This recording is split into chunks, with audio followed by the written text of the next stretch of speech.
দোকানদার ভাই, দোকানদার ভাই, দোকানদার ভাই কো? এই কি হইছে? না ছিলে আমার কাছে কো, আমি দোকানদারের ফুত। ও আচ্ছা, আপনি দোকানদারের ফুত। জি, জি। আমার এক বস্তা চাল দেন আর 2 লিটার একটা তেলের বোতল দেন। 1650 আর হইলো আপনার 350, 2000 টাকা দেন। আচ্ছা আচ্ছা, 2000 হইছে মোট না? জি জি 2000 হইছে।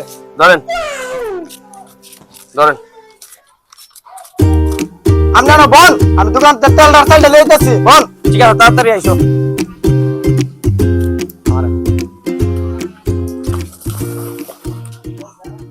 এই মিয়া কই যান? দোকানে কেউ নাই, আপনি দোকানে কই যান? আমি তো দোকানদার।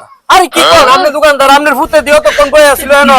চাল আর তেল আনবো কইছিল, আমার তো 2000 টাকা নিছে, গুডাউনে বলে যাইবো। আরে মেয়ে, আমি তো বিয়ে করছি, আমার ফুত কইতে। কি কোন? আপনি বিয়ে করতেন না? আপনার ফুতে দিয়ে আমার তো 2000 টাকা হয়ে গেছে। আমি কি বাটপার ভালো করলাম? বাটপার গেছে করে। আরে আমার রাস্তা নাই, কি হইলো? ভাই, আপনি কি ফুত নাই? আরে মেয়ে, আমি তো বিয়ে করছি না, আমার ফুত কইতে কি? হায় হায় হায় হায়। আপনি বলছেন ও বাপ করে বান্ধ বলছেন, আমরা তো পাক করাইছে।